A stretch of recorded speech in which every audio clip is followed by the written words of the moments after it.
Hey everybody, Model Man here, and here's where everything stands with how things are going. All of these pieces have had their third and essentially final coat of gloss. Could they be better? Sure, a fourth coat might do something really nice, but it's really sweet where it is, and once I get some of this in the light, you'll see how much so. Then over there's a little preliminary work done on the base back when I did the Tholian Enterprise base. And that is real simple, and I'll go over that at some point. There's really nothing to it though. And right now the big news is over here in the paint booth, and now over here in my hand. This is the third coat on the lower saucer, and it is freaking gorgeous. My wife said it's like the morning after a freezing rainstorm after a big snow. Everything is coated in a sheet of ice. Alright, so I'm at a point where I can do one of two things. I can put the third and hopefully final coat of gloss onto this guy here, and then it's 12 hours to handle, 24 hours to be fully cured, and I can't do anything with it at that point. Or I can attach the upper hull to the neck here and finalize the wiring for that, turning these 5 pieces into essentially 2 pieces, and then it'll just be finally gluing the upper and lower hulls together, with the nacelles being detachable at will. But I'll probably I may glue them into place, though I can see having them detachable being useful for shipping purposes.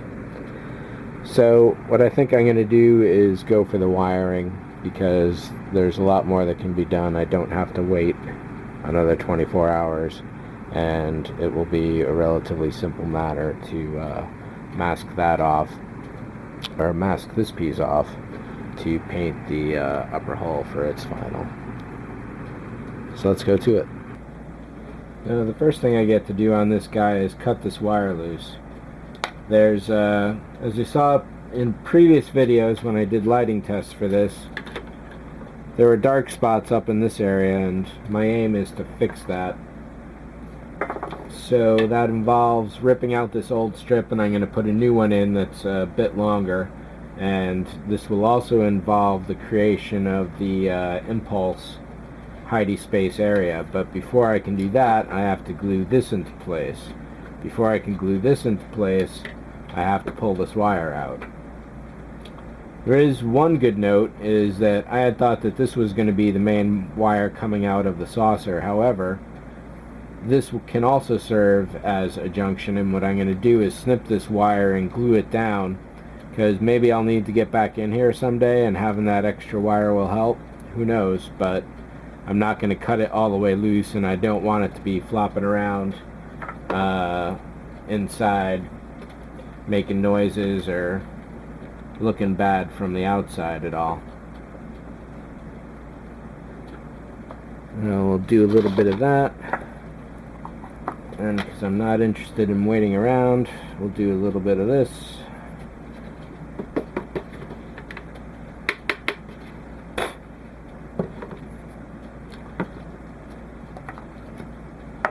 And what I need now is to cut this loose. I glued this into place pretty well, so I actually need to slice some of it away.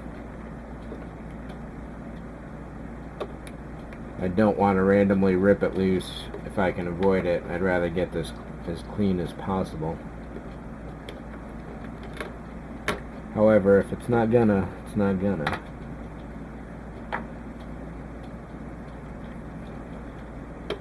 We'll cut that there. That's a good amount of length to leave if I should ever need it again. And we'll just pull this up, and I'm gonna have to switch over to the soldering bench. So what I'm gonna do is desolder that, and then I will solder this into place. And here's my main idea.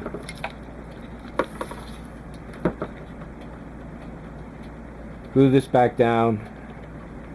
This piece here, when folded into place with the neck in place, it's just very far forward enough to be able to make it. Then I'm going to have another bend here, and then this will run loose over the edge and into the secondary saucer to help light up down there.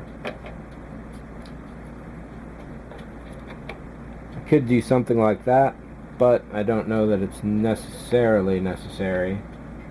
Another downside is that there is a lot of dark down in the lower hull, so I do hope that this will help, and maybe I could even run this one like this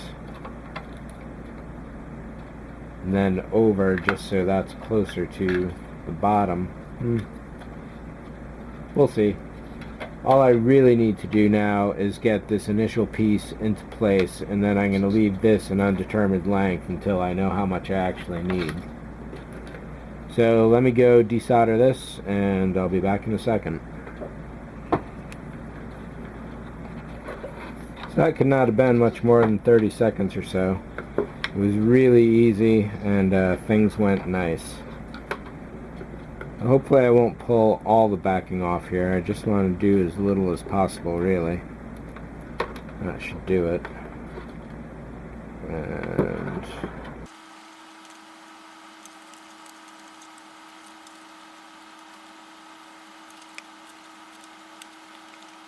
there we go. Now the nice thing is I can actually finally test this and see how things are looking.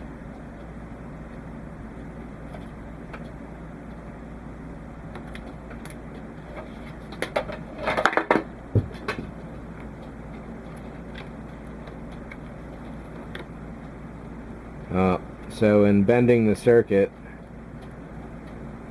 I didn't completely kill them, but I did give them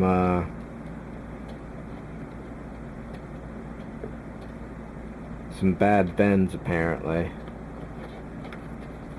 Let's see if I can bend it into a new direction maybe.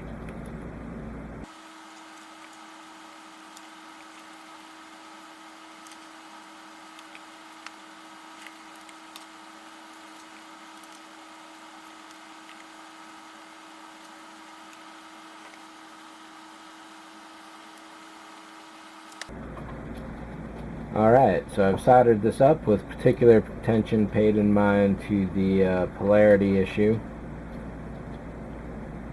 and everything lights up fine. So this time I want to put this down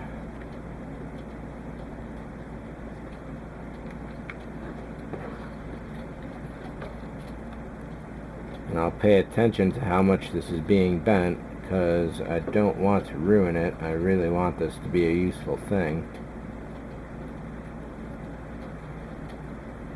And maybe rather than doing a really harsh crease, doing a soft bend, especially on a contact point like I did right there, could be the best option.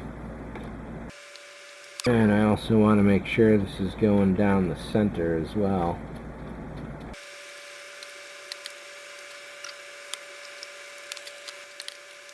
So that will definitely help, and it looks like I could even do another right in here.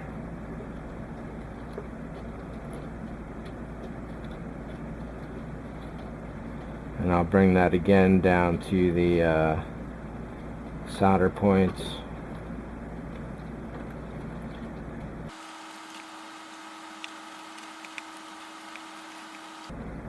There, something like that.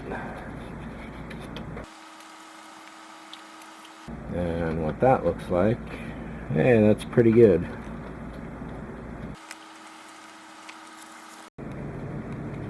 And here's what this looks like at a few better angles.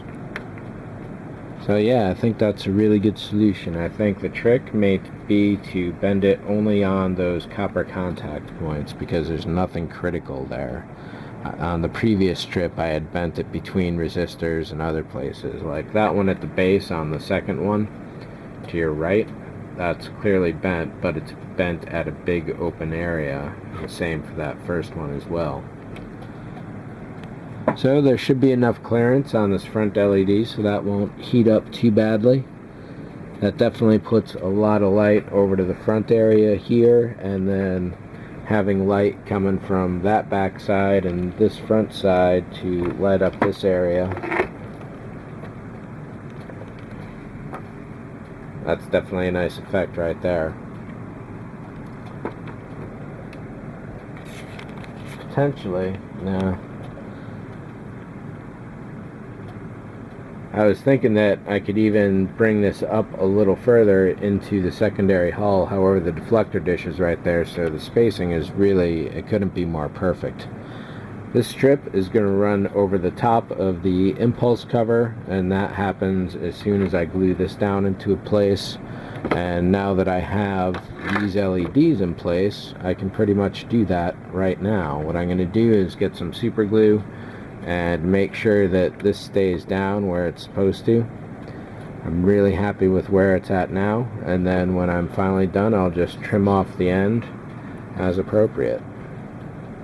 And we'll count up how many actual segments this is. 1, 2, 3,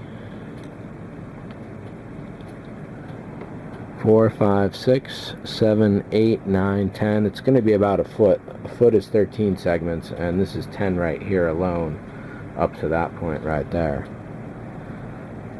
So we'll get this back on the tripod here.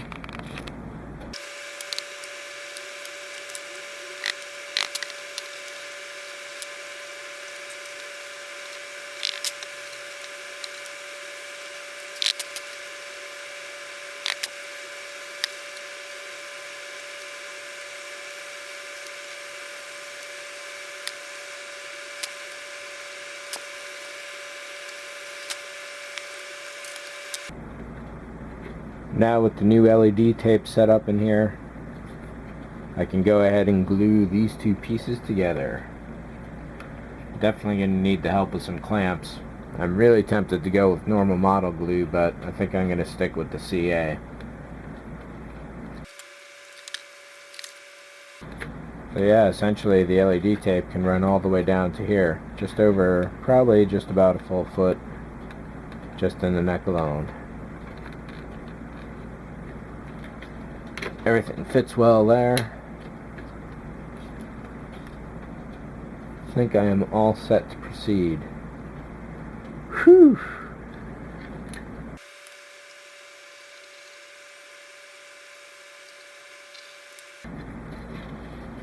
And you ready? Set. Definitely gonna need some help here. There we go.